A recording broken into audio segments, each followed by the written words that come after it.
جناب من امریکہ کے شہر اٹلانٹا سے خوش آمدید جی آیا نو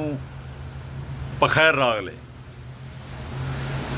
تو ابھی میں اپنے گھر کے ساتھ واقع پارک میں سیر کرنے کے لیے آیا تو راستے میں یکدم بارش کا نزول ہو گیا، بارش نازل ہو گئی تھی۔ تو آپ دیکھیں کہ انہوں نے جگہ جگہ پہ ایک یہ بنائے ہوئے ہیں بیٹھنے کے لیے پلیٹ فارم، جگہیں بنائی ہوئی ہیں، اور اس کے ساتھ ہی آپ دیکھیں ہر جگہ پہ انہوں نے جگہ جگہ پہ یہ ٹریش یہاں پہ کیا جاتا ہے، ڈسٹ بن جس کو کہتے ہیں، وہ لگائے ہوئے ہیں۔ یہ گول سا آپ کو پیچھے نظر آ رہا ہے۔ تو ان قوموں نے بہت ترقی کی ہے۔ اصل میں بات یہ ہے کہ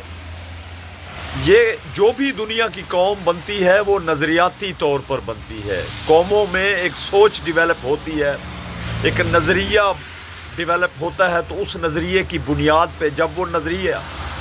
من حیث المجموع کولیکٹیولی قوم میں ڈیولپ ہوتا ہے تو قومیں ترقی کرتی ہیں۔ اب جس قوم کے اندر بھوکلمونی ترجیحات ہوں، متنوع قسم کے افکار پائے جائیں، رسہ کشی کی ایک فضا ہو، بات بات پہ سر پھٹول ہو، اور کوئی بھی شخص، یہ بات انڈیویجولی شروع ہوتی ہے اور کولیکٹیولی ختم ہوتی ہے، کوئی بھی شخص کسی دوسرے شخص کو برداشت کرنے کے لیے تیار نہ ہو اور اس کے نظریے کو، اس کی سوچ کو وہ اس کے ظاہری حالات سے جو ہے پرکھے کہ ایک شخص جو ایک غریب آدمی ہے، جو معمولی آدمی ہے، اس کی سوچ کو وہ اس حوالے سے دیکھے، یہ نہ دیکھے کہ وہ کیا کہہ رہا ہے، یہ دیکھے کہ کون کہہ رہا ہے۔ تو یہ چیز تباہی کا باعث بنتی ہے۔ دراصل بات یہ ہے کہ گیان اور دھیان سے نروان حاصل ہوتا ہے کہ اب ان اقوام میں جو مغربی اقوام ہیں اور امریکہ ہے، ایک سوچ ڈیولپ ہوئی ہے ان کے اندر۔ سب سے پہلے انہوں نے مذہب کو ایک طرف رکھ دیا، مذہب سے دوری اختیار کر لی، اور مذہب کو انہوں نے ویٹیکن سٹی تک محدود کر دیا، اور مذہب کو انسان کا انفرادی فعل قرار دے دیا، اور ریاست کو ان چیزوں سے بالکل علیحدہ کر لیا، جس کا نتیجہ یہ نکلا کہ وہ خدا سے مکمل طور پر دور ہو گئے، ایک دہریت کی فضا قائم ہو گئی۔ اور جب انسان خدا سے دور ہوتا ہے تو اس کا لازمی نتیجہ یہ نکلتا ہے کہ انسان کا جو ایک فیملی سسٹم ہے وہ بھی تباہ ہو جاتا ہے۔ جو انسان کی جو لائف ہے وہ نیچرل نہیں رہتی، ان نیچرل میں تبدیل ہو جاتی ہے، غیر فطرتی جو ہے عناصر اس میں کار فرما ہو جاتے ہیں، جو ان قوموں میں ہوئے، جو ان کی نجی زندگیاں جو ہیں، جو جن کی وجہ سے تباہی کا باعث بنی۔ اب دوسری طرف ہم آ جائیں، جو اسلامی ممالک ہیں، انہوں نے اسلام کی، خاص طور پر ان کی جو ایلیٹ کلاس تھی، ان کا حکمران طبقہ تھا، اسلام کی ان تعلیمات پر عمل کیا جس سے ان کو ذاتی فائدہ ہوتا تھا، ان تعلیمات کو فراموش کر دیا جس میں ساری قوم کا فائدہ ہوتا تھا۔ یعنی مذہب کا نام تو لیا گیا ان ممالک میں، مگر مذہب کو سیاسی طور پر استعمال کیا گیا۔ ملا، جو ان ممالک کے ملا تھے، ملائیت تھی، ان ملا کو انہوں نے سیاسی مقاصد کے لیے استعمال کیا۔ جیسے وی پی این کو حرام قرار دے رہے ہیں ملا، کبھی لاؤڈ سپیکر کو حرام قرار دیا گیا، کبھی سوشل میڈیا کو حرام قرار دیا، ٹی وی تک کو حرام قرار دیا، تصویر کھنچانے کو، ویڈیو کو حرام قرار دیا ان ملاؤں نے۔ ہر جو نئی ایجاد ہوئی،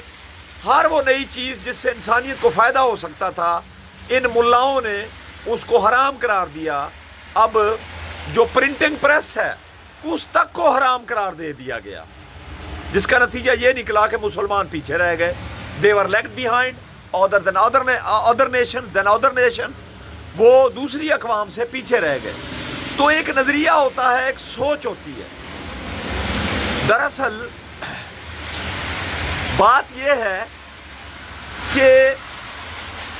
جب تک ہر کسی کی سوچ کو جو ہے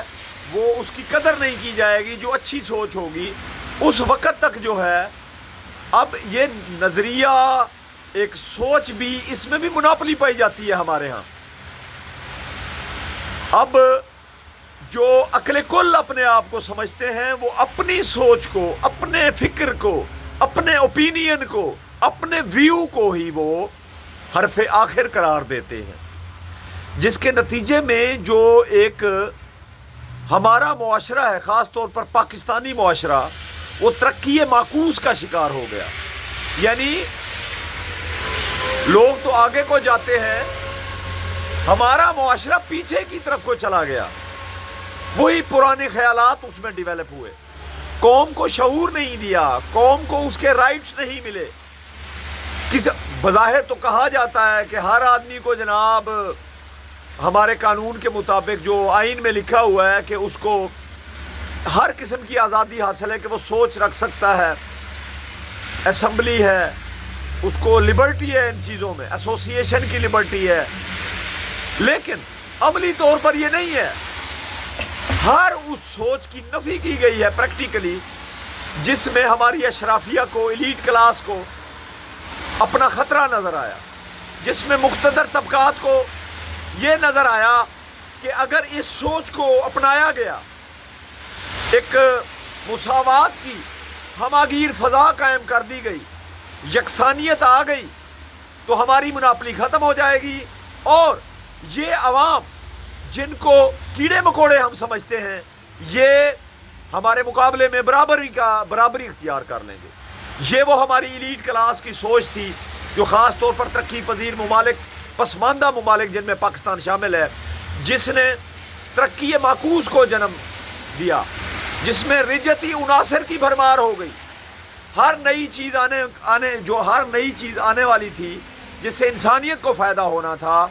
اس کو حرام قرار دے دیا گیا۔ اس کے لیے انہوں نے مذہب کا استعمال کیا، مذہب کا استعمال کر کے انہوں نے تقسیمات در تقسیمات جو ہے اس کو پروان چڑھایا، جس کے نتیجے میں جو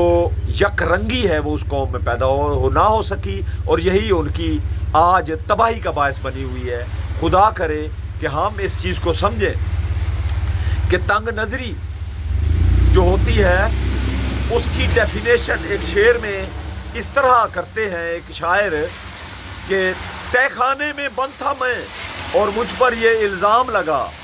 تہ خانے میں بند تھا میں اور مجھ پر یہ الزام لگا، سورج کو میں جھانک رہا تھا روشن دان کی جالی سے، سورج کو میں جھانک رہا تھا روشن دان کی جالی سے۔